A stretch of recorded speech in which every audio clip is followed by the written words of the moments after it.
پھر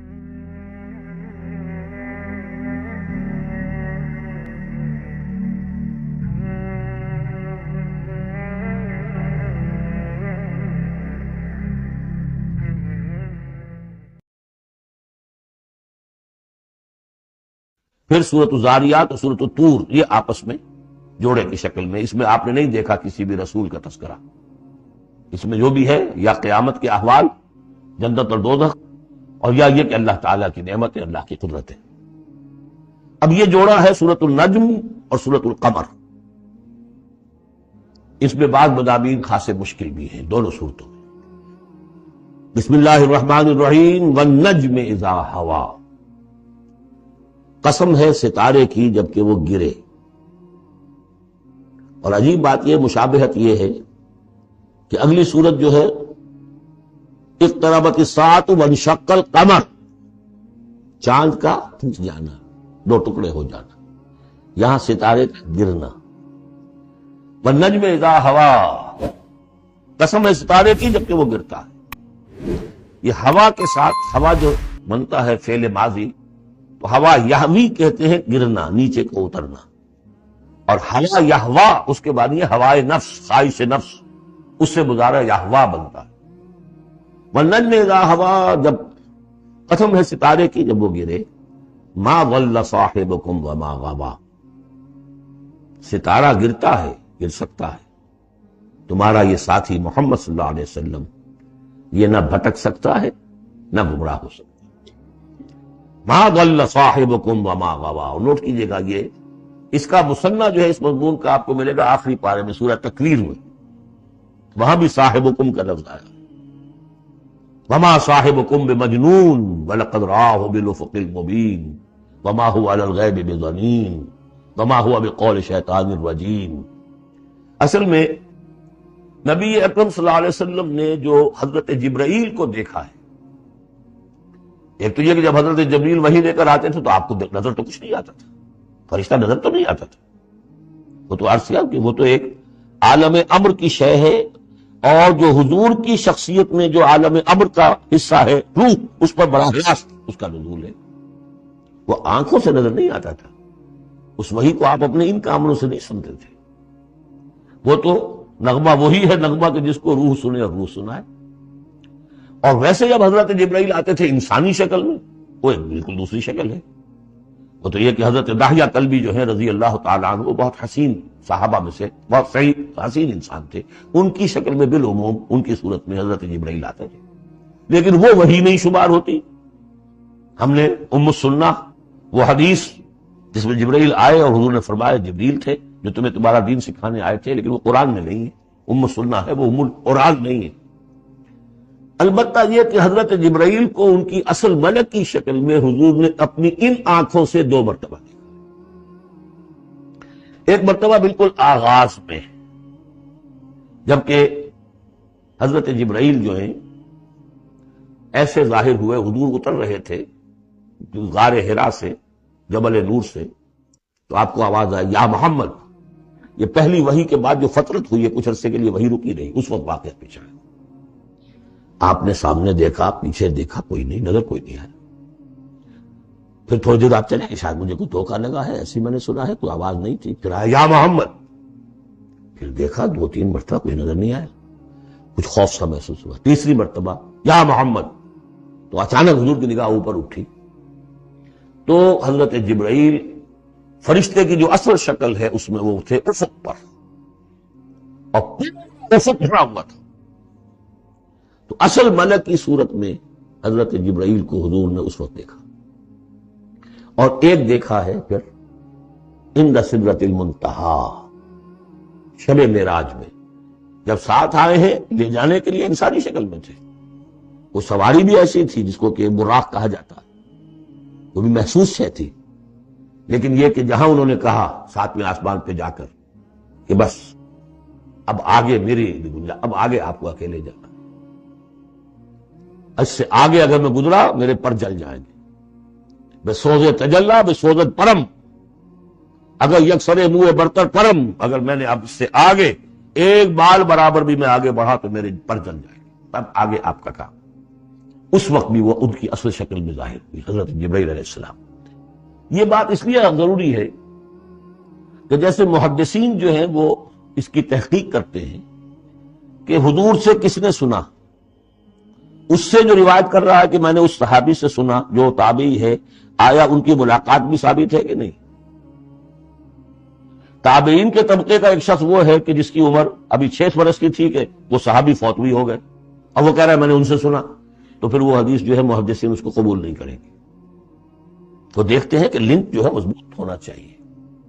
روایت ہے ان فلاں ان فلاں ان فلاں، حضور سے فلاں صحابی نے سنا، اس نے سنا، اس تابعی نے سنا، یہ لنک جو ہے یہ ملاقات ثابت ہونی چاہیے۔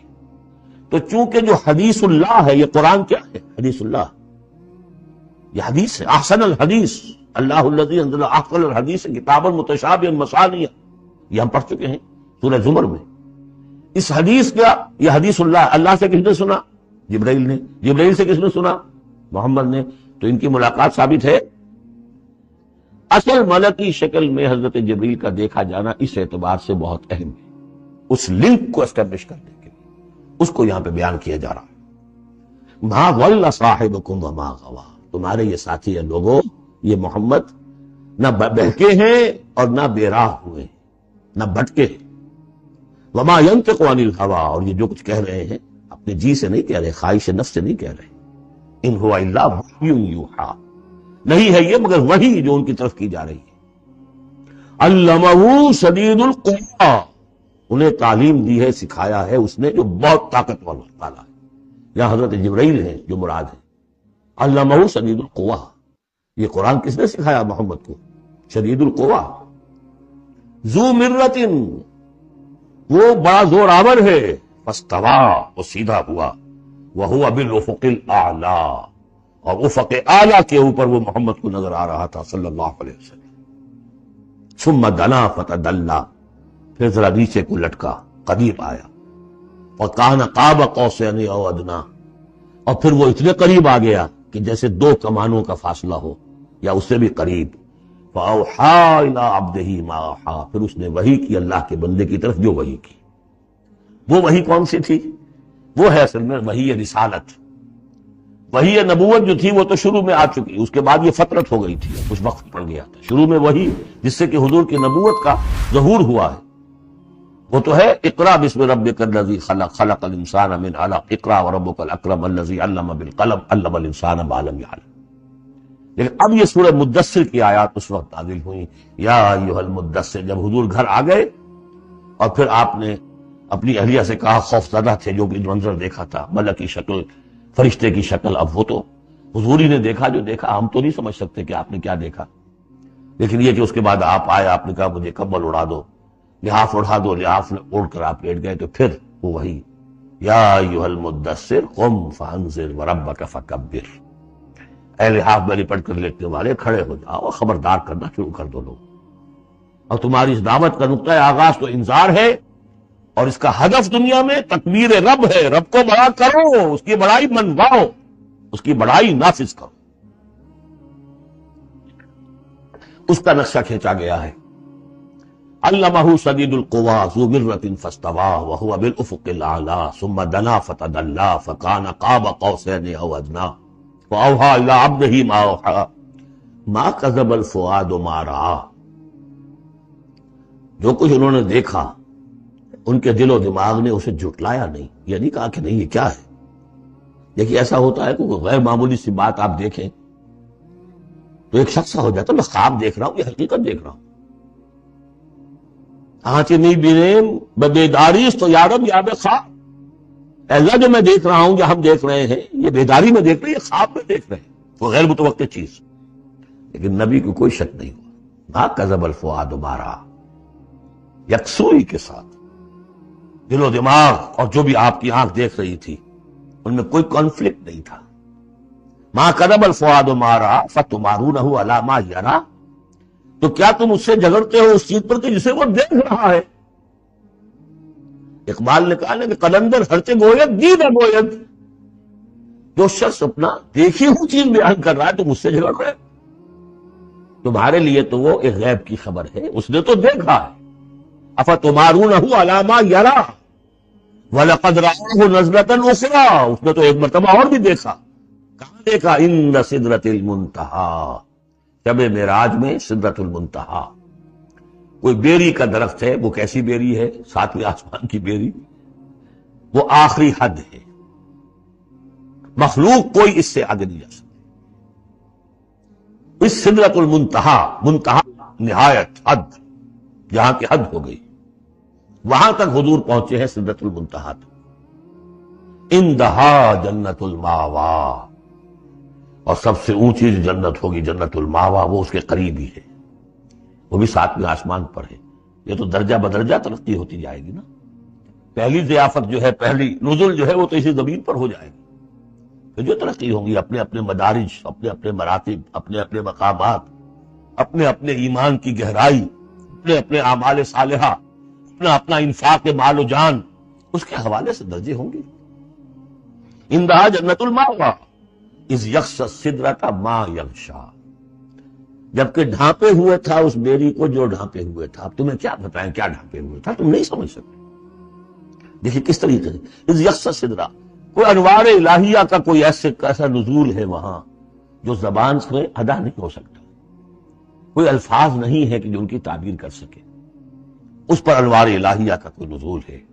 اذ یغشی السدرۃ ما یغشی، جبکہ چھایا ہوا تھا اس بیری کے اوپر جو چھایا ہوا تھا، جبکہ ڈھانپا ہوا تھا اس بیری کو جس نے ڈھانکا ہوا تھا. ما زاغ البصر وما طغی، نبی کی آنکھ اس وقت نہ کج ہوئی نہ حد سے بڑھی. یہ دو انتہائیں ہوتی ہیں. ایک تو یہ کہ آپ کسی انٹینس لائٹ کو فیس نہ کر سکے تو نگاہ ہٹائیں گے، آپ یہ جھپک لیں گے، فیس نہیں کر سکتے اگر آپ میں ہمت نہیں، استعداد نہیں. نبی کا ظرف اتنا تھا کہ ان انوار الہیہ کا براہ راست مشاہدہ کیا، اور نگاہ آپ کو ادھر ادھر کرنے کی ضرورت پیش نہیں آئی. لیکن طغا ایک حد ادب بھی ہوتا ہے جس سے آگے انسان کو نہیں جانا چاہیے. نگاہ جو ہے اس نے بے ادبی کی روش بھی اختیار نہ کی. علامہ اقبال نے، واقعہ یہ کہ اس آیت کو میں نے سمجھا علامہ اقبال کے ایک شعر سے، اور اکثر و بیشتر لوگ نہیں سمجھ سکے اس آیت کو. ذوق و شوق کے نام سے جو ان کی نظم ہے بال جبریل میں، وہ میرے نزدیک ان کے شاعرانہ جو ان کی استعداد ہے اس میں بلند ترین نظم ہے. جہاں تک پیغام ان کا جو ہے امت مسلمہ کے لیے، اس کے لیے ابلیس کی مجلس شورا، وہ کلائمیکس ہے، اور وہ ہے بھی ان کے آخری زمانے کی نظم ہے. سن 36 میں انہوں نے کہی ہے. اس کے بعد تو بیماری اتنے رہے ہیں، بہت کم اشعار کہے. لیکن اس میں ذوق و شوق میں ایک شعر ہے: عین وصال میں مجھے حوصلہ نظر نہ تھا، عین وصال میں مجھے حوصلہ نظر نہ تھا، گرچہ بہانہ جو رہی میری نگاہ بے ادب. میری نگاہ بے ادب بہانہ تلاش کرتی رہی کہ میں مشاہدہ براہ راست کروں، حالانکہ عین وصال ہے اس وقت، لیکن یہ کہ میرے اندر حوصلہ نہ تھا کہ میں حسن کا براہ راست مشاہدہ کر سکوں. عین وصال میں مجھے حوصلہ نظر نہ تھا، گرچہ بہانہ جو رہی میری نگاہ بے ادب. یہاں ان دونوں چیزوں کے برعکس بات ہے جو اقبال اپنے بارے میں کہہ رہا ہے. میں تو بے ادب بھی ہوں، اور میں تو چاہتا تھا کسی طریقے سے حد ادب سے تجاوز کر کے دیکھوں، لیکن میرے اندر تو حوصلہ نہیں تھا. محمد میں وہ حوصلہ تھا، دیکھا ہے، براہ راست دیکھا ہے، نگاہ جما کر دیکھا ہے، لیکن ایک حد سے تجاوز نہیں کیا، حد ادب کے اندر رہے. ما زاغ البصر وما طغى لقد رأى من آیات ربہ الکبریٰ، دیکھا انہوں نے اپنے رب کی عظیم ترین آیات. اب وہاں جا کر جو مشاہدہ ہوا ہے وہ تو اللہ کی عظیم ترین آیات کا ہے. اور اسی سے در حقیقت دلیل ہے ام المومنین حضرت عائشہ صدیقہ رضی اللہ تعالی عنہ اور حضرت عمر رضی اللہ تعالی عنہ کا جو قول ہے. شب معراج میں بھی حضور نے اللہ کو نہیں دیکھا، اللہ کی عظیم ترین آیات کو دیکھا جو تجلی تھی اس وقت اللہ کی. حضرت عائشہ صدیقہ کا کہنا تو یہ کہ نور لا یرا، وہ نور ہے، دیکھے کیسا جا سکتا ہے. بہرحال وہاں بھی قرآن جو کہہ رہا ہے وہ یہ نہیں کہہ رہا ہے کہ اللہ کو دیکھا، نہیں. جیسے کہ وہ جو شب معراج میں پہلا سفر کا حصہ تھا زمینی، مسجد حرام سے مسجد اقصی تک، سبحان الذی اسریٰ بعبدہ لیلا من المسجد الحرام الى المسجد الاقصی الذی بارکنا حولہ لنریہ من آیاتنا. وہاں پر بھی اللہ نے اپنی آیات کا مشاہدہ کرایا، لیکن وہ زمینی آیات ہیں اللہ کی، وہ برکات جو ہیں زمینی ہیں۔ یہ تجلی جو ہو رہی ہے یہ ہو رہی ہے اس سدرۃ المنتہا پر، آخری حد ہے، مخلوق کی آخری حد ہے، اس سے آگے کہیے حرم ہے، حریم ذات ہے اللہ کی، جس میں کسی غیر کا کوئی دخل ممکن نہیں۔ اس حد پر جا کر جو وقت تجلیات باری تعالیٰ تھے ان کا مشاہدہ کیا۔ لقد رأى من آیات ربہ الکبریٰ فرأیتم اللات والعزیٰ، یہاں مضامین وہی شروع ہو گئے ہیں جو مکی صورتوں کے ہیں۔ تو کیا تم نے دیکھا ہے، دیکھو تو غور تو کرو تم لوگوں، تم نے لات اور عزیٰ کے بارے میں غور کیا؟ منات الثالثۃ الاخری، تم نے یہ تین دیویاں بنا رکھی ہیں۔ الکم الذکر ولہ الانثیٰ، کیا تمہارے لیے تو مذکر بیٹے تمہیں پسند ہیں اور دوسرے تم نے بیٹیاں الٹ کی ہیں؟ تلک اذا قسمۃ ضیزیٰ، یہ تو بڑی بھونڈی تقسیم ہے جو تم نے کی ہے، کہ خود اپنے لیے بیٹے پسند ہے، اللہ کو الاٹ بھی کی تو بیٹیاں، اور ان کی حقیقت کوئی ہے ہی نہیں۔ ان ہی الا اسماء سمیتموها انتم وآباؤکم، یہ کچھ نہیں ہے سوائے اس کے کچھ نام ہیں جو دھر لیے ہیں تم نے اور تمہارے آباء و اجداد نے۔ ما انزل اللہ بہا من سلطان، اللہ نے ان کے لیے کوئی سند نہیں اتاری۔ ان یتبعون الا الظن وما تهوى الانفس، یہ نہیں پیروی کر رہے مگر اپنے صرف ظن کی، اپنے گمان کی، ظن و تخمین، اٹکل پچو، یا تهوى الانفس جو خواہش نفس ہے، وشفل تھنکنگ ہے، انہوں نے کچھ چیزیں بنا لی ہیں اپنی خواہشات ہی کو عقائد کی شکل دے دی۔ وَلَقَدْ جَاءَهُم مِّن رَّبِّهُمُ الْهُدَىٰ، جبکہ ان بدبختوں کے پاس ان کے رب کی طرف سے یہ الہدا آ گیا، قرآن آ گیا، محمد آ گئے۔ ام للانسان ما تمنا، کیا انسان کو مل جائے گا جس کی وہ آرزو کرتا ہے؟ فَلِلَّهِ الْآخِرَةُ وَالْأُولَىٰ، آخرہ اور اولا، اولا دنیا، سب اگلا پچھلا، آخرہ اور دنیا، سب کا اختیار مطلق اللہ کے ہے۔ وَكَم مِّن مَلَكٍ فِي السَّمَاوَاتِ لَا تُغْنِي شَفَاعَتُهُمْ شَيْئًا، اور کتنے ہی فرشتے ہیں آسمانوں میں کہ ان کی شفاعت ان کے کسی کام نہیں آئے گی۔ وہ شفاعت کر رہے ہیں للذین آمنوا، اللہ ان کو جو ایمان لائے، ان کے حق میں کوئی شفاعت نہیں کرے گا۔ جیسے کہ ہم پڑھتے ہیں سورہ غافر میں، سورہ مومن میں، فرشتے جو ہے یستغفرون لمن فی الارض، زمین والوں کے لیے استغفار کرتے ہیں، لیکن ان کے لیے کوئی سفارش نہیں ہے۔ لا تغنی شفاعتهم شیئا الا من بعد ان یأذن اللہ لمن یشاء ویرضی، وہ تو جس کے لیے اللہ اجازت دے گا، چاہے گا، اس کو اجازت ہوگی تو اس کو فائدہ پہنچے گا۔ ان الذین لا یؤمنون بالآخرۃ لیسمون الملائکۃ تسمیۃ الانثیٰ، یہ لوگ کہ جو آخرت پر ایمان نہیں رکھتے انہوں نے فرشتوں کے نام رکھ دیے ہیں مؤنث، یہ فرشتوں کے نام پر انہوں نے اپنے خیال کے مطابق یہ دیویاں جو ہے وہ گھڑ لی تھی۔ ما لہم بہ من علم، ان کے پاس کوئی علم نہیں، کوئی دلیل نہیں، نہ عقلی دلیل اور نہ کوئی اللہ کی اتاری ہوئی کسی کتاب سے کوئی سند۔ ان یتبعون الا الظن، وہ نہیں پیروی کر رہے مگر صرف ظن کی، گمان کی۔ وان الظن لا یغنی من الحق شیئا، اور ظن جو ہے وہ حق سے انسان کو مستغنی نہیں کر سکتا۔ حق وہ ہے جو آ رہا ہے اللہ کی طرف سے، جو وحی کیا جا رہا ہے، یا پھر یہ ہے کہ انسان کا وہ علم ہے کہ جو ان السمع والبصر والفؤاد، اس سے جو حاصل ہو رہا ہے، اس کی آبزرویشن ہے، اور یہ سینس ڈیٹا کو پروسیس کر کے نتیجہ نکالتا ہے عقل سے، وہ علم ہے۔ العلم و علمان، یا علم وہ ہے ایکوائرڈ نالج، اور یا علم یہ ہے جو ریویل نالج ہے، باقی ظن و تخمین کی کوئی حیثیت نہیں۔ فَأَعْرِضْ عَمَّنْ تَوَلَّىٰ، نبی جو پوچھ بول رہا ہے، روح گردانی کر، آپ بھی اس سے ذرا اعراض کر لیجئے، آپ بھی اس کے زیادہ درپے نہ ہوں، زیادہ پیچھا نہ کریں ان کا۔ ان ذکرنا، جس نے پیچھ موڑ لی ہے ہمارے ذکر سے، وَلَمْ يُرِدْ إِلَّا الْحَيَاةَ الدُّنْيَا، اور اس کا کوئی مقصد نہیں سوائے دنیا کی زندگی کے، اس نے مطلوب بنایا دنیا کی زندگی۔ وہ ہم سورہ بنی اسرائیل میں پڑھ چکے ہیں یہ مضمون۔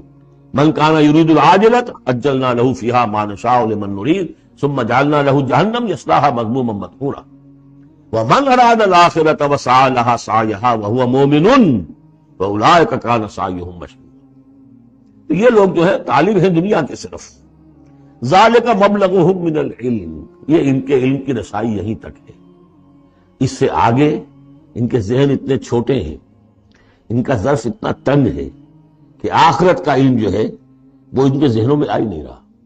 حالانکہ ذرا وسعت ظرف ہو تو انسان سوچے کہ کیا بس یہی دن عمر دراز مانگ کے لائے تھے 4 دن، دو آرزو میں کٹ گئے، دو انتظار میں. کیا یہ زندگی ہے؟ اشرف المخلوقات، مسجود ملائک، اور زندگی یہ 30 40 50 برس. تو اسے پیمانہ روز و فردا سے نہ ناپ، جاویداں ہر دم جواں پہم دواں ہے. زندگی تو بہت طویل ہے. ذالک مبلغہم من العلم، یہ دنیا ہی کے اندر الجھ کر رہ گئے، یہی ان کی پہنچ ہے، رسائی ان کی علم میں اور فہم میں یہیں تک ہے. ان ربک هو اعلم بمن ضل عن سبیلہ، یقیناً آپ کا رب خوب جانتا ہے ان کو بھی کہ جو اس کی راہ سے بھٹک گئے. وہو اعلم بمن اہتدی، اور وہ خوب جانتا ہے ان کو بھی جو ہدایت پر ہیں. وللہ ما فی السماوات وما فی الارض، اور یقیناً اللہ ہی کا ہے جو کچھ کہے آسمانوں میں اور جو کچھ کہے زمین میں. لیجزی الذین اساؤوا بما عملوا، تاکہ وہ بدلہ دے ان کو جنہوں نے سیئات کمائی ہیں، برائی کمائی کی ہے، بری کمائی کی ہے، ان کو برا بدلہ ملے. ویجزی الذین احسنوا بالحسنی، اور بدلہ دے وہ ان کو جنہوں نے نیک کام کیے، اچھے کام کیے، اچھائی کا بدلہ. الذین یجتنبون کبائر الاثم والفواحش الا اللمم. دیکھیے تیسری مرتبہ وہ مضمون آ رہا ہے، بڑے بڑے گناہ ان سے بچو، کبائر سے بچو. پہلے یہ طے کرو. اصل میں تو ان کا مرحلہ اثر کرنا مشکل ہے. ہوتا کیا، کبائر میں سے کسی ایک کو تو آدمی کہتا ہے مجبوری ہے جی کیا کروں، اس میں تو ملوث ہے. اب سود کے بغیر تو نہیں ہے صاحب، فیکٹری چلانی ہے، مل چلانا کیسے ہوگا، لہٰذا یہ تو میری مجبوری ہے. ملازم کہے گا رشوت کے بغیر تو گزارا نہیں ہوتا، کہاں سے میں بچوں کی تعلیم کا بندوبست کروں، کہاں سے لاؤں، مکان کا کرایہ کہاں سے دوں. ایک دفعہ میں جا رہا تھا وابڈا ہاؤس میں، آڈیٹوریم میں، وابڈا آڈیٹوریم میں ایک سیرت کی تقریر تھی میری. تو جو مجھے گاڑی لینے آئی اس کے ڈرائیور کو میں نے دیکھا کہ بڑا نوجوان سمارٹ تھا. تو میں نے اس سے گفتگو ایسے درمیان میں کی. تو میں نے کہا کہ بھائی کوئی تیل ویل بیچتے تو نہیں ہو؟ کیوں جی، بیچتے ہیں، ضرور بیچتے ہیں، دھڑلے سے بیچتے ہیں اور ان کو بتا کے بیچتے ہیں. اور ہم ان سے کہتے ہیں کہ ذرا جو تنخواہ آپ ہمیں دے رہے ہیں اس میں ہمیں ایک کمرے کا مکان لاہور میں لے دیں، پھر ہم تیل نہیں بیچیں. دلیل ہے. تو بہرحال کبائر کو تو آدمی نے کر لیا کسی نہ کسی دلیل سے اپنے لیے جائز. بھائی اگر نہیں ہوتا گزارا تو تم چھابڑی لگاؤ نا، چھابڑی تو لے آتا ہے شام تک. جو اینٹیں ڈھو رہا ہے بھی شام کو 60 روپے لے رہا ہے، 70 روپے لے رہا ہے، 100 روپے لے رہا ہے. کیوں ڈرائیوری کر رہا ہے، کیوں حرام خوری کرتے؟ لیکن نہیں، کبائر کو تو ایک ایک نے سب نے اپنے لیے ایک گناہ تو جو ہے حلال کیا ہوا ہے. اب سارا زور آیا تو صغائر کے اوپر، چھوٹی چھوٹی چیزوں پر، اسی پر بحثیں ہیں، اسی پر من دیگرم تو دیگری، تم اور ہو میں اور ہوں. تم نے یہ آمین زور سے کہہ دی، تم اور ہو گئے میں اور ہوں. تم نے رفع دین کر دیا، تم کوئی اور ہو، کوئی اور مخلوق کی کوئی اور ہو، کہیں شاید مریخ سے آ گئے. اب مسجد سے نکلے تو مسجد کو دھویا جائے گا. یہ فرمایا الذین یجتنبون کبائر الاثم والفواحش، وہ لوگ کہ جو بڑے بڑے گناہوں سے اور فحش سے، بے حیائی سے بچتے رہے. ان اللمم، ہاں کبھی کوئی چھوت لگ گئی تھوڑی سی، کوئی صغائر، مراد یہاں پر صغائر، لمم یہاں صغائر کے لیے. ان ربک واسع المغفرہ، دیکھیے واسع کا لفظ آ گیا. واسع ثلاثی مجرد میں اس میں فاعل ہے، اور وہ ہے موسع، کسی اور شے کو وسعت دینے والا. وَإِنَّا لَمُوسِعُونَ، ہم ابھی اس کو وسعت دیں گے. ان ربک واسع المغفرہ، یقیناً آپ کا پروردگار جو ہے بہت وسیع مغفرت والا ہے. وہ عالم بکم، اور وہ تمہیں خوب جانتا تھا اس وقت بھی، اذ انشاکم من الارض، جبکہ تمہیں زمین سے اس نے اٹھایا. تمہاری تخلیق کا مادہ جو ہے مٹی سے جب کہ آغاز کیا. وَإِذْ أَنْتُمْ أَجِنَّةٌ فِي بُطُونِ أُمَّهَاتِكُمْ، اور وہ اس وقت بھی تمہیں دیکھ رہا تھا، تم سے واقف تھا جبکہ تم اپنی ماؤں کے پیٹوں میں جنین کی شکل میں تھے. فَلَا تُزَكُّوا أَنفُسَكُمْ، تو اپنے آپ کو بڑا مزکا اور بہت نیک اور بہت متقی نہ سمجھو. اللہ کو معلوم ہے، اللہ عالم بمن اتقى، وہ عالم بمن اتقى، وہ خوب جانتا ہے جو تقوی والا ہے. وہی مثال آئے گی تھوتھا چنا باجے گھنا. جہاں حقیقت تقوی نہیں ہوتی وہاں مظاہر تقوی پر بہت زور ہوتا ہے. حقیقت تقوی ہے نہیں، حرام خوری ہے، لیکن یہ کہ مظاہر تقوی کے اوپر زور اس لیے دیا جائے گا، چھوٹی چیزوں کے اوپر ایمفیسس اس لیے ہوگا. فلا تزکوا انفسکم، نہ اپنے آپ کو سمجھو بڑے متقی اور بڑے پاک اور بڑے پاک باز. هو عالم بمن اتقى افرأيت الذي تولى، کیا تم نے دیکھا اس شخص کو جس نے پیٹھ موڑ لی. وَآتَى قَلِيلًا وَأَكْدَى، دیا تھوڑا سا اور پھر سخت ہو گیا. یہاں در حقیقت عام خیال یہی ہے، میری رائے بھی یہی ہے کہ ولید بن مغیرہ کا تذکرہ ہے وہ قریب آ گیا تھا ایک وقت میں. یہ تذکرہ تفصیل سے آئے گا سورہ مدثر میں. معلوم ہوتا تھا کہ اب وہ ایمان کے بہت قریب ہے، لیکن پھر ایک دم سخت ہو گیا. پھر وہ عصبیت یا اپنی چودراہٹ کا خیال جو ہے وہ ایک دم نرمی پیدا ہوئی تھی. آتا خلیلاً واقعہ عندہ علم الغیب فہو یرا، کیا اس کے پاس غیب کا علم ہے جسے وہ دیکھ رہا ہے؟ ام لم ينبأ بما فی صحف موسیٰ، کیا اسے یہ بات خبر نہیں پہنچ چکی؟ کیا اس کو نہیں بتا دیا گیا جو صحف موسیٰ میں تھا؟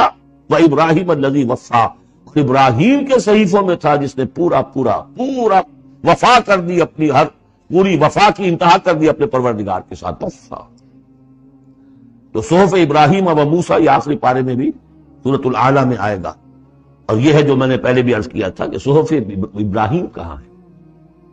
صحف موسیٰ تو first 5 books of the old testament, لیکن وہ کہاں ہے صحف؟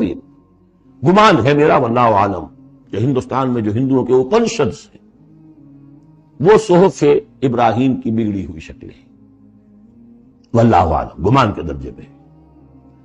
اس میں حضرت موسیٰ کے صحیفوں میں اور ابراہیم کے صحیفوں میں کیا بات تھی؟ اللہ تزر وازرۃ وزر اخری، کہ نہیں اٹھائے گی کوئی جان کسی دوسری جان کے بوجھ کو. ہر شخص کو اپنی رسپانسبلٹی، اپنی اکاؤنٹیبلٹی کو فیس کرنا ہوگا، خود جواب دہی کرنی ہوگی. جیسے کہ ہم پڑھ چکے ہیں سورہ مریم میں وَكُلُّهُمْ آتِيهِ يَوْمَ الْقِيَامَةِ فَرْدًا، ہر شخص اللہ کی عدالت میں آئے گا قیامت کے دن اکیلا.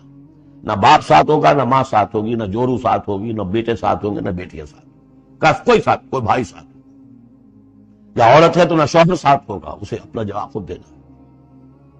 اللہ تزر وازرۃ وزر اخری الیس للانسان الا ما سعی، اور یہ کہ انسان کے لیے نہیں ہے مگر وہی کچھ جس کے لیے اس نے سعی کی ہے، محنت کی ہے، کمائی کی ہے.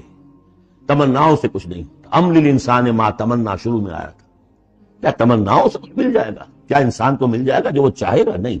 اب یہاں اس کا جواب آ گیا الیس للانسان الا ما سعی، کسی انسان کو نہیں ملے گا کچھ بھی مگر وہی جس کے لیے اس نے سعی کی ہے، محنت کی. وَأَنَّ سَعْيَهُ سَوْفَ يُرَىٰ، البتہ جو اس کی صحیح ہوگی وہ اسے دکھا دی جائے گی، اس کے سامنے آ جائے گی. فَمَنْ يَعْمَلْ مِثْقَالَ ذَرَّةٍ خَيْرًا يَرَهُ وَمَنْ يَعْمَلْ مِثْقَالَ ذَرَّةٍ شَرًّا يَرَهُ، جس نے ذرے کے ہم بدل نیکی کی ہوگی اس کو دیکھ لے گا، اور جس نے ذرے کے ہم بدل بدی کی ہوگی وہ دیکھ لے گا. ثُمَّ يُجْزَاهُ الْجَزَاءَ الْأَوْفَىٰ، پھر اس کو بدلہ دیا جائے گا پورا بدلہ. وَأَنَّ إِلَىٰ رَبِّكَ الْمُنتَهَىٰ، اور یہ کہ بالآخر تو تمہارے رب ہی کی طرف جانا ہے. وَأَنَّهُ هُوَ أَضْحَكَ وَأَبْكَىٰ، اور یہ کہ وہی تمہارا رب ہے جو ہنساتا بھی ہے اور رلاتا بھی ہے. ایسے حالات جن میں کہ تم خوش رہتے ہو، ہنستے ہو، وہ بھی اللہ کی طرف سے ہیں، اور ایسے حالات جن میں تمہیں رونا آ جاتا ہے، تکلیف ہوتی ہے، وہ بھی اللہ کی طرف سے. وَأَنَّهُ هُوَ أَمَاتَ وَأَحْيَا، اور یہ کہ وہی ہے جو مارتا بھی ہے اور زندہ بھی رکھتا ہے. وَأَنَّهُ خَلَقَ الزَّوْجَيْنِ الذَّكَرَ وَالْأُنثَىٰ مِن نُطْفَةٍ إِذَا تُمْنَىٰ، اور یہ کہ وہی ہے کہ جس نے بنا دیے ہیں زوجین، الذکر والانثیٰ، مذکر اور مؤنث، مرد اور عورت، نر اور مادہ، من نطفتن، ایک بوند سے، اذا تمنا، جبکہ وہ ٹپکائی جاتی ہے. وَأَنَّ عَلَيْهِ النَّشْأَةَ الْأُخْرَىٰ، اور یہ کہ اسی کے ذمہ سے دوبارہ اٹھانا. اس کو نوٹ کیجیے، ذمہ دار اس کی عَلَيْهِ النَّشْأَةَ الْأُخْرَىٰ، اس لیے کہ اگر وہ نہیں اٹھاتا دوبارہ تو نیکوکاروں پر یہ بہت بڑا ظلم ہو جائے. جنہوں نے یہاں بھی ہاتھ روک کر رکھے، اپنے پھونک پھونک کر قدم رکھا، چاہے روکھی سوکھی پر گزارا کرنا پڑا، کوئی حرام خوری نہیں کی، مشقت میں زندگی گزار دی. اگر یہ نشأت ثانیہ نہیں ہے، دوبارہ اٹھنا نہیں ہے، انہیں اجر و ثواب نہیں مل رہا، تو بہت بڑا ظلم ہے، ان پر ہو جائے گا. اَنَّ عَلَيْهِ النَّشْأَةَ الْأُخْرَىٰ، اس کے ذمے ہے دوبارہ اٹھانا. وَأَنَّ عَلَيْهِ النَّشْأَةَ الْأُخْرَىٰ وَأَنَّهُ هُوَ أَغْنَىٰ وَأَقْنَىٰ وَأَنَّهُ هُوَ رَبُّ الشِّعْرَىٰ وَأَنَّهُ أَهْلَكَ عَادًا الْأُولَىٰ وَثَمُودَ فَمَا أَبْقَىٰ وَقَوْمَ نُوحٍ مِّن قَبْلُ إِنَّهُمْ كَانُوا هُمْ أَظْلَمَ وَأَطْغَىٰ وَالْمُؤْتَفِكَةَ أَهْوَىٰ فَغَشَّاهَا مَا غَشَّىٰ فَبِأَيِّ آلَاءِ رَبِّكَ تَتَمَارَىٰ. صدق اللہ العظیم. اور یہ کہ اللہ ہی کے ذمے ہے دوبارہ اٹھا دینا، اور یہ کہ اسی نے دولت دی، اسی نے خزانہ دیا. لیکن اس کے ایک معنی یہ بھی ہے کہ اسی نے، جس کو بھی فقر آتا ہے اسی کی طرف سے آتا ہے. اغنا، اقنا، اقنا چونکہ یہ باب افعال ہے تو اس میں سلب ماخذ کا ایک مفہوم بھی ہوتا ہے۔ وَأَنَّهُ هُوَ رَبُّ الشِّعْرَى، وہ ستارہ جس کی کہ عام طور پر پرستش کی جاتی تھی، یہ کہ اس کا رب بھی وہی ہے۔ وَأَنَّهُ أَهْلَكَ عَادًا الْأُولَى، اور یہ کہ اسی نے ہلاک کیا تھا پہلے عاد کو۔ عاد وہ قوم تھی جو احقاف میں آباد تھی، جن کی طرف کہ حضرت ہود علیہ السلام مبعوث ہوئے تھے، لیکن اس کے بعد پھر جو قوم سمود وجود میں آئی، چونکہ اسی قوم عاد میں سے جو اہل ایمان تھے اور حضرت ہود علیہ السلام انہوں نے وہاں سے ہجرت کی، اور پھر ان کی نسل سے یہ دوسری قوم جو سمود وجود میں آئی، تو اسے عاد ثانیہ بھی کہا جاتا ہے کہ پہلے عاد وہ تھے، دوسرے یہ عاد ہیں۔ سمود کو بھی عاد ثانیہ کہا جاتا ہے چونکہ یہ انہی کی نسل تھی۔ تو انہو اہلک عاد الاولی، اسی نے ہلاک کیا تھا پہلے عاد کو۔ وثمود فابقا، اور عاد ثانیہ یعنی سمود کو بھی تو پھر کسی کو باقی نہ چھوڑا۔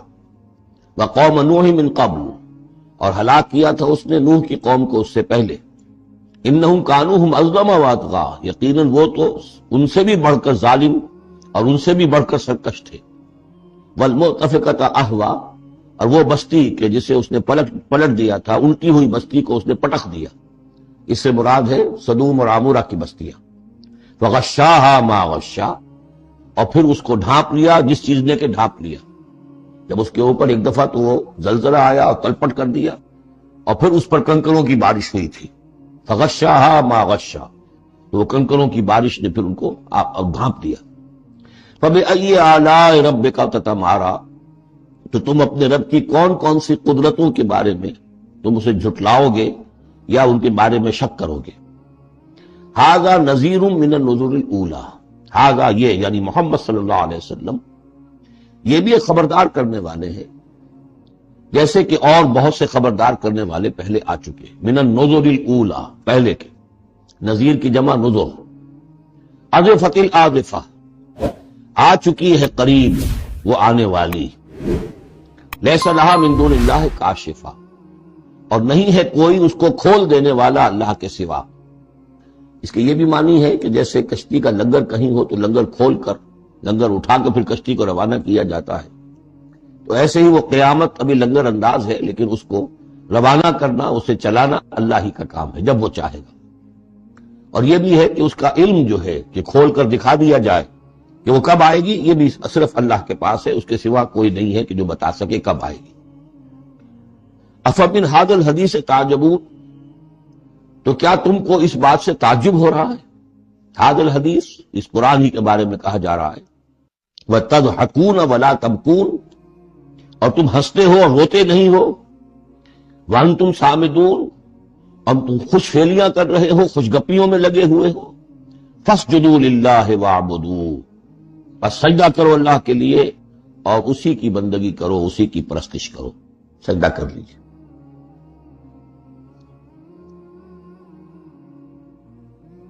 اس سورہ مبارکہ پہ جو زور خطابت ہے، جیسا کہ میں نے پہلے عرض کیا کہ ہم لوگ اس کا صحیح اندازہ نہیں کر سکتے۔ یہ جو عربوں کا ایک ذوق تھا، بڑے بڑے خطیب ان کے ہاں ہوتے تھے۔ خود حضور نے فرمایا ہے کہ ان من الشعر لحکمۃ وان من البیان لسحرا، بہت سے شعر ایسے ہوتے ہیں کہ جو حکمت پر مبنی ہوتے ہیں، حکمت کے خزانے، اور بہت سے بیان، بہت سے خطبے، بہت سی تقاریر ایسی ہوتی ہیں کہ جن میں جادو کا اثر ہوتا ہے۔ تو اس خطبے کے اندر جو خطابت کا جوش ہے، جیسا کہ میں نے عرض کیا، اب ظاہر بات ہے کہ وہ عرب اور خاص طور پر جو کہ پوری فصاحت اور بلاغت سے واقف ہوں وہ سمجھتے ہیں۔ لہذا اس کے بارے میں جو رائے آتی ہے وہ یہ ہے کہ آپ نے جس مجمع میں کھڑے ہو کر یہ سورت سنائی تو پورا کا پورا مجمع جو ہے جب بخود رہا، اور وہ ساکت و صامت ہو کر اس کو سنتے رہے۔ وہ کافر بھی تھے، اہل ایمان بھی تھے، بڑے بڑے دشمن بھی تھے حضور کے، لیکن یہ کہ اس کا ایسا زور تھا، اتنا اثر تھا، اتنی تاثیر تھی کہ دم بخود رہے۔ اور آخر میں جب حضور نے یہ آیت پڑھی تو سب کے سب سجدے میں گر گئے۔ البتہ بعد میں پھر انہوں نے بات بنا لی ایک، اور وہ واقعہ ہے تلقا غرانیق العلا کا۔ جب ان سے کہا گیا تم بھی سجدے میں گر پڑے محمد صلی اللہ علیہ وسلم کا یہ کلام سن کر یا قرآن ان کی زبان سے سن کر، تو انہوں نے کہا کہ ہم نے تو سنا تھا کہ اسی میں انہوں نے یہ بھی فرمایا تھا جہاں ذکر آیا ہے افرأیتم اللات والعزی ومناۃ الثالثۃ الاخری، تو وہاں محمد نے یہ بھی کہا تھا تلک الغرانیق العلا وان شفاعتہن لترتجی، یہ بڑی اونچی دیویاں ہیں، بڑی اونچے مقام والی دیویاں ہیں یہ لات اور منات اور عزیٰ، اور یہ کہ ان کی شفاعت کی توقع ہے، شفاعت کریں گے۔ تو ہم نے چونکہ یہ آیت بھی سنی تھی، یہ بھی سنا تھا ان کے زمان سے، لہذا ہم نے سمجھا کہ بس اب جھگڑا ختم ہو گیا، اور محمد نے بھی ہماری دیویوں کو کسی درجے میں مان لیا، جھگڑا تو یہی تھا، لہذا ہم بھی ان کے ساتھ سجدے پہ گر گئے۔ لیکن یہ گویا کہ ان کی سخن سازی تھی، یا یہ کہ بعض علماء کی یہ تعویل ہے کہ ہو سکتا ہے کسی شیطان نے جبکہ حضور پڑھ رہے تھے تو یہ الفاظ پڑھ دیے ہوں آواز ملا کر اور انہوں نے سنے ہوں، واللہ عالم۔ لیکن میرے نزدیک اصل میں اس صورت کی تاثیر تھی، اس کی اتنی ہیبت تھی اس میں کہ اس کے نتیجے میں جب آخر میں یہ حکم آیا سجدہ کرو اللہ کو اور بندگی کرو اسی کی، تو وہ سب کے سب گویا کہ بے اختیار جسے ہم کہتے ہیں، فَأُلْقِيَ السَّحَرَةُ ساجدین، جیسے القیہ کا لفظ آیا ہے کہ وہ جادوگر جو تھے حضرت موسیٰ علیہ السلام کا جو مقابلہ کرنے آئے تھے، فعل مجہول ہے، گرا دیے گئے جادوگر سجدے میں، جیسے کسی نے ان کو پکڑ کر اور الٹا کر دیا اور سجدے میں گرا دیا۔